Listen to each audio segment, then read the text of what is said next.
Good afternoon. My name is Justin Montgomery. This is speech number 3 for COM103. My roommate Lincoln has been nice enough to dedicate some of his time to being my audience tonight. Obesity and lower back pain are two of the greatest epidemics in this country. Currently, 1 in 3 Americans are labeled as obese, and over 100 million Americans, myself included, have been labeled as being sufferers of chronic lower back pain. Between obesity and lower back pain, this has prompted a multi-billion-dollar industry to treat the symptoms associated with both. But to me personally, it makes a lot more sense to try and treat the root of our problem instead of just always trying to treat the symptoms. But what is the root? Who do we blame?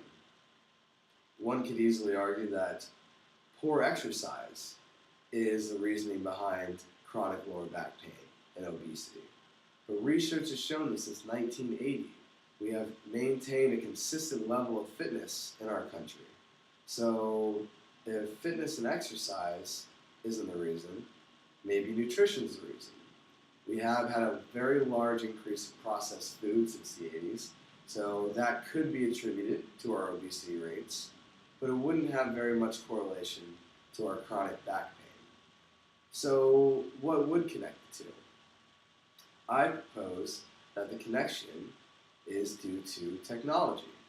Now I know that doesn't make a lot of sense. What does technology really have to do with obesity or lower back pain? But in fact, it's not the technology itself, but how we have adapted to the technology. With an increase in technology, especially computers, we spend a lot more time sitting all day long. We sit at our computers, we sit at our cars, we get home and we sit and we get back on the computer and watch TV. And now the average American spends well over 8 hours sitting down. But what does sitting have anything to do with obesity or back pain? Well, what I'm going to propose is that instead of sitting down, we adopt standing workstations. Standing workstations are going to increase our energy levels as well as our productivity. Now it will do this primarily by increasing blood flow as well as proper digestion. When we sit down, we can see here that we actually end up creating pressure points. We create a pressure point at our knee, create a pressure point down below where our chair meets our leg, and we create a pressure point at our hips. All of these pressure points restrict blood flow to the rest of our body. Poor blood flow is a major reason why we have a lack of energy while we sit all day. In addition to that, as we're sitting, our digestive organs are now forced to be compressed, and they're in a very awkward position, making digestion much more difficult. Also, since we are at a decreased energy level from our blood flow, our bodies like to naturally compensate for that by giving ourselves a sensation that we're hungry. Maybe we need to snack on something to get some extra energy, some extra sugar to really propel us through our day. So here we are sitting and we're just snacking and our digestion is poor. This leads to an extreme increase in obesity. So instead, if we stand, here we see that we have a natural blood flow, nothing is compressed, and we also have a nice natural digestive tract. In addition to increased energy and productivity, we're also going to increase our posture by standing more instead of sitting.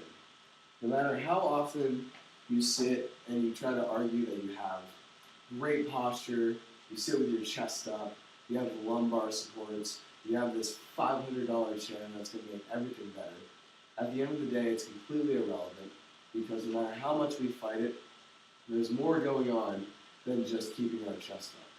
First of all, we can't properly activate our core because our core is compressed.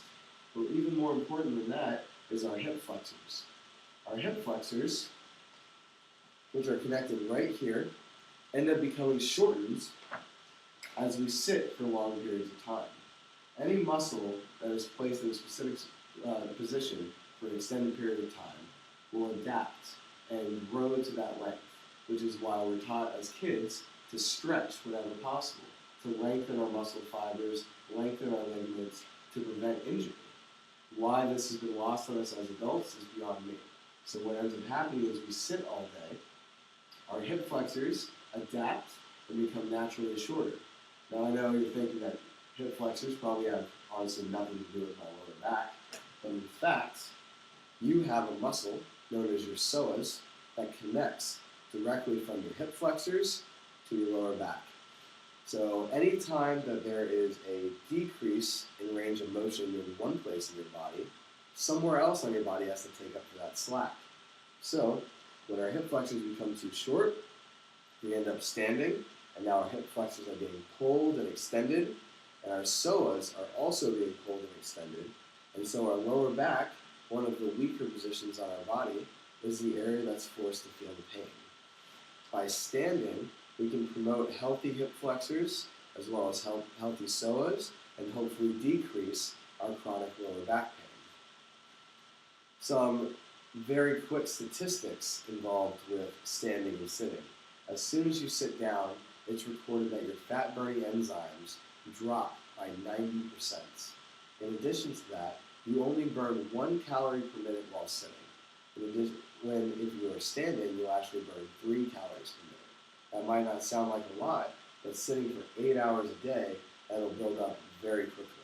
In addition, a lot of research has shown that sitting for prolonged periods of time increases your risk of heart disease, diabetes, and a lot of other chronic metabolic illnesses.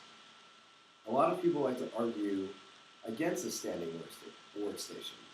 The biggest argument that everyone brings up is that standing for prolonged periods of time is going to be bad for you. We've stood for prolonged periods of time for thousands of years, and it wasn't until we invented the chair that our bodies ended up adapting to not standing for prolonged periods of time.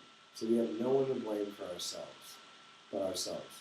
So in order to counteract our potentially tired legs and our sore knees from standing all day, I first recommend you get a standing mat.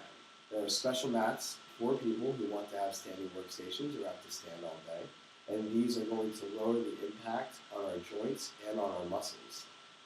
Additionally, over time, as you get used to standing for prolonged periods of time, your body will begin to adapt back and get used to not sitting again, and it will become even easier.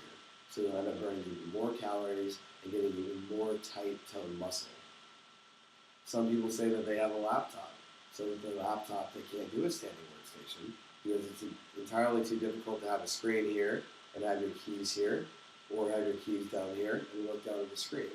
A very simple solution to that is to simply pay $10 or $15 and get a external keyboard as well as mouse. That way you can have your laptop screen here and you can have your keyboard down below. Finally, the biggest one is people just don't want the unwanted attention. If you're in an office building, you're in a cubicle, you're going to be that person who's just at the standing workstation while everyone sits. Well, you need to be able to swallow your pride a little bit and realize that you are actually a role model to these people. You are breaking the mold and you're showing them that there's another alternative to sitting all day and that you are trying to promote a healthier and active lifestyle. You should actually take that and you should wear that badge with honor.